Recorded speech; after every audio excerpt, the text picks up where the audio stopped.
مولانا فضل الرحمان ایک طویل عرصے تک فاٹا انضمام کے شدید مخالف رہے ہیں اور ان کا موقف رہا ہے کہ فاٹا کا خیبر پختونخوا میں انضمام پوری پارلیمنٹ کی اجتماعی خودکشی کے مترادف ہے۔ تاہم حکومت تاحال حکومت گرانے سے متعلق انکار کر رہی ہے۔ ہمیں یہ رانا ثناء اللہ صاحب نے بھی کہا کہ ہم دلچسپی نہیں رکھتے، اور اب سینیٹر عرفان صدیقی بھی یہ کہہ رہے ہیں کہ عدم اعتماد سے متعلق کوئی تجویز کسی اعلیٰ سطح پر زیر بحث نہیں آئی۔ عدم اعتماد ایک آئینی اور قانونی چیز ہے، عمران خان خود اس کا شکار بنے ہیں۔ تاہم تحریک انصاف کی پارلیمانی پارٹی نے مخصوص نشستوں سے متعلق عدالتی فیصلے کے بعد اراکین کی ممکنہ وفاداریاں اور لائلٹی تبدیلی کے پیش نظر اسمبلی اراکین سے دوبارہ حلف لینے کا فیصلہ کر لیا ہے۔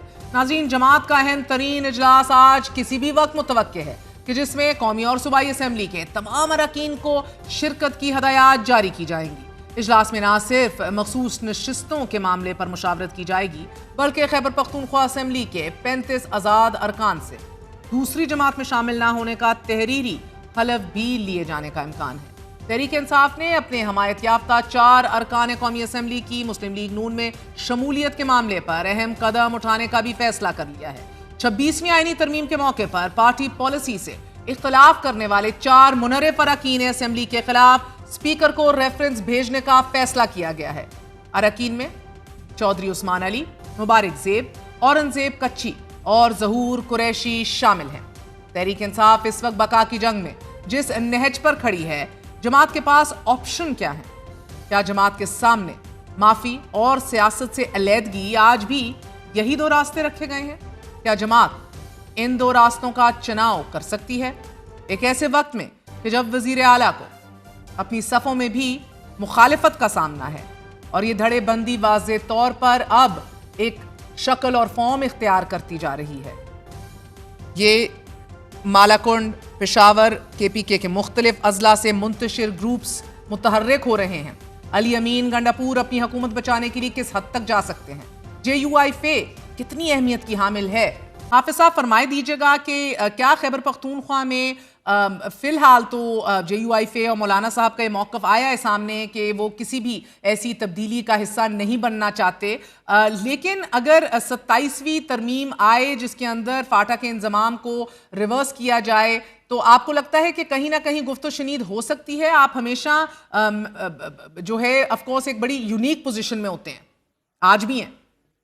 بسم اللہ الرحمن الرحیم۔ دیکھیں میر، پہلے تو مولانا صاحب کا موقف بالکل واضح ہے، جیسے کہ آپ نے فرمایا بھی کہ اگر خیبر پختونخوا میں علی امین گنڈاپور حکومت کے خلاف تحریک عدم اعتماد آئے گی، جمعیت علماء اسلام اس تحریک عدم اعتماد میں کوئی دلچسپی نہیں رکھتی، لہذا حکومت کس کی بنے گی نہیں بنے گی، یہ حکومت برقرار رہے گی، ہم اسے کوئی سروکار نہیں ہے۔ ایک بات۔ دوسری بات یہ ہے کہ آپ نے 27ویں ترمیم کی بات کی۔ جہاں تک 27ویں ترمیم کی بات ہے، پہلے یہ سمجھنا چاہیے یا یہ معلوم کرنا چاہیے یا یہ جاننا چاہیے کہ 27ویں ترمیم کس مقصد کے لیے لائی جا رہی ہے۔ پہلے یہ اہداف ہونی چاہیے۔ اگر وہ اس مقصد کے لیے لایا جا رہا ہے کہ پاٹا کو ریورس کیا جا رہا ہے، جو مرجر پاٹا کا ہوا ہے، جو انضمام ہوا ہے، اس انضمام کو، اس مرجر کو ریورس کرنا ہے، پاٹا کو پرانی حالت پہ لے کے جانا ہے، یعنی مرکز کے ساتھ رکھنا ہے، تو پھر یہ سوچنا چاہیے کیوں کل آپ نے جو انضمام کیا، مرجر کیا، اور جس نے مخالفت کی اس کو آپ غدار سمجھتے تھے، آج سب آپ واپس انضمام کو ختم کر کے، مرجر کا خاتمہ کر کے اب پھر واپس مرکز تک رکھنا چاہتے ہیں، تو کیا یہ غداری کا لیبل آپ پر نہیں لگے گی؟ جو لوگ کر رہے ہیں یہ وہ تو بھی کی حکومت تھی۔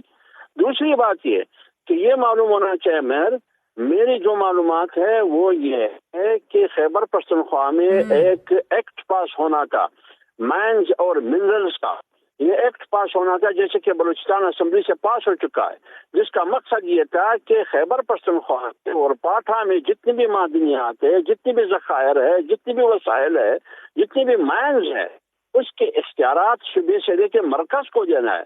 اب وہ ایکٹ، وہ بل اٹکا ہوا ہے، وہ پاس نہیں ہو رہا ہے۔ تو جب یہ اختیارات 27ویں ترمیم کے ذریعے آپ پاٹا حوالے کریں گے مرکز کے، مرجر کا خاتمہ کریں گے، تو کیا اس کے پیچھے تو یہ مقصد نہیں ہے کہ مرکز کے اختیارات ہوں معدنیات پر؟ آگے وہ کس پر بیچنا چاہتے ہیں؟ سر آپ مجھے ایک سیکنڈ حافظ صاحب قطع کلامی معاف آپ سر آپ merits of FATA Inzamam and merits of minerals bill کے اندر چلے گئے. مجھے مختصراً فرما دیجئے کیا 27ویں آئینی ترمیم کا اور نو کانفیڈنس کا ان خیبر پختونخوا کوئی لنک ہے؟ یس اور نو؟ مجھے کیا پتا، ابھی تک تو 27ویں آئینی ترمیم کا تو صرف ہم سن رہے ہیں، جیسے کہ آپ سوال کر رہی ہے. ٹھیک ہے ہم سر، سن رہے ہیں جب 27ویں آئینی ترمیم آئے گی ٹھیک ہے اس وقت ہم دیکھیں گے کہ وہ کس مقصد کے لیے لا رہا ہے. میں سمجھ گئی سر. بس یہی وضاحت لینی تھی بیکاز معاملات اتنے سادہ ہوتے نہیں ہیں جتنے دکھائے جا رہے